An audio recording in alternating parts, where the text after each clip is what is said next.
बिहार एक ऐसा राज्य है जिसके बिना भारत की कहानी अधूरी है, जहाँ की मिट्टी में भगवान बुद्ध की शांति है और हवा में सम्राट अशोक की शक्ति।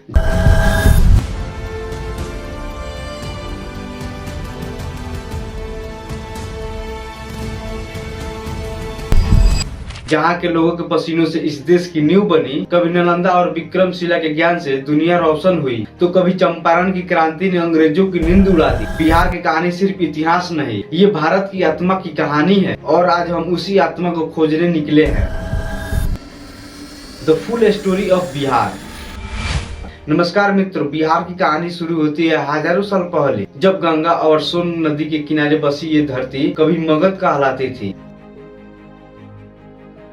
यहीं से भारत के पहले महान साम्राज्य की नींव पड़ी, मगध साम्राज्य, जिसने मौर्य और गुप्त जैसे शक्तिशाली राजवंशों को जन्म दिया। यहाँ के मिट्टी में सिर्फ राजाओं की तलवार नहीं बल्कि विद्वानों की कलमें भी चली। पाटलिपुत्र आज पटना एक समय में विश्व का सबसे शक्तिशाली शहर हुआ करता था। यहाँ से चंद्रगुप्त मौर्य ने अपना पूरा साम्राज्य फैलाया और उनके गुरु चाणक्य ने अर्थशास्त्र लिखा, जिसे आज भी दुनिया की सबसे पहली राजनीतिक किताब माना जाता है। फिर आता है वो युग जिसने बिहार को विश्व गुरु बना दिया, सम्राट अशोक, वो नाम जिसे इतिहास ने महान कहा। कलिंग युद्ध के बाद जब उन्होंने हिंसा की त्याग दी, तो यही इसी बिहार की धरती से उन्होंने धर्म का संदेश दिया, अहिंसा, शांति और करुणा का संदेश। गया, राजगीर, वैशाली ये सिर्फ नाम नहीं है, यह वो धरोहर है जहाँ भगवान बुद्ध ने मोक्ष का मार्ग दिखाया और यही बिहार से निकला वो प्रकाश जिसने पूरी एशिया को रोशन कर दिया। कहते हैं जब यूरोप में अंधकार का युग था, तब बिहार की धरती पर ज्ञान की सूरज चमक रहा था। नालंदा विश्वविद्यालय ये सिर्फ एक यूनिवर्सिटी नहीं बल्कि पूरा शहर था।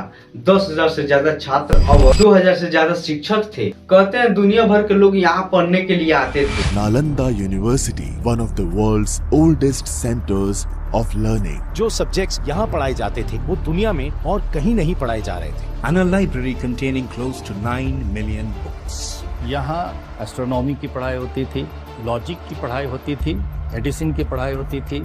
Where wisdom once flourished. यहाँ से निकलने वाला ज्ञान सिर्फ भारत नहीं बल्कि चीन, जापान, श्रीलंका तक गया। लेकिन बख्तियार खिलजी ने इस विश्वविद्यालय को जलाया तो वो सिर्फ एक इमारत नहीं जली, वो भारत की ज्ञान युग राख बन गया। बख्तियार खिलजी ने नालंदा और विक्रमशिला जैसी ज्ञान के स्थलों को खाक में मिला दिया।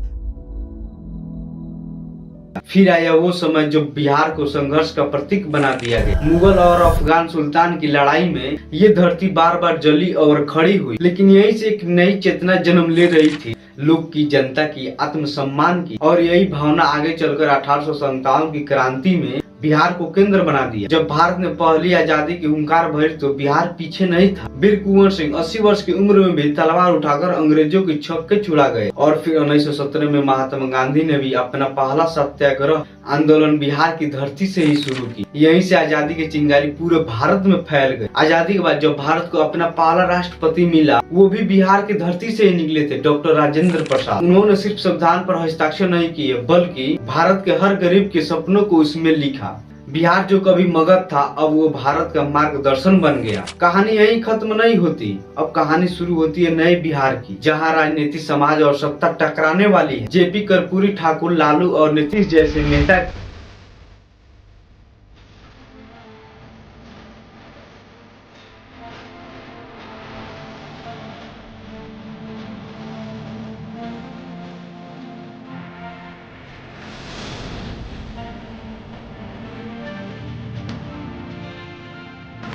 इन सब की कहानी अगले एपिसोड में।